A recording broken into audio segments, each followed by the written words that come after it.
gördüm.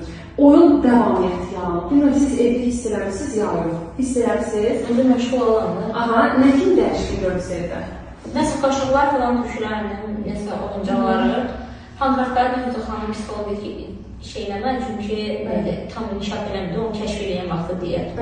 Ona görə də qab qaşıqdır, nə bilim, meyvələr, meyvələr tutuyorum, qabağına başlayır, başlasam, bu kökdür, bu sarı rəngdir, bunu yiyir, şirindir, acıdır, turşdur.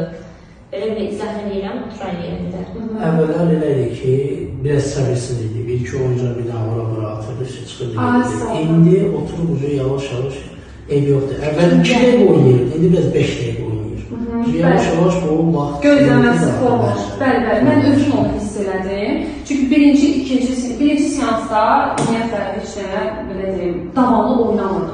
Bu oyuncaqdan o birisindən keçirdi, o birisindən. Amma indi bu günləri mən nəyə görürüm? Bir oyuncağı axıra qədər oynadı.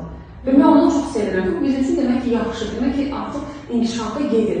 İşlərsə daha super olacaq hər halda. O danışmaları biz tamamlasaq, daha da super olacaq. Həqiqətən də mən onu çox bəyəndim ki, yəni evdə bəllidir ki, işləyirsiz. Telefon telefonunu yığışdırmışsınız deyə diqqətiniz daha yaxşı fokuslayın bilir nəyəsə.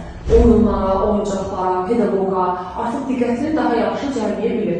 O telefon televizyonu yığışdırmışsınız, həm də ona daha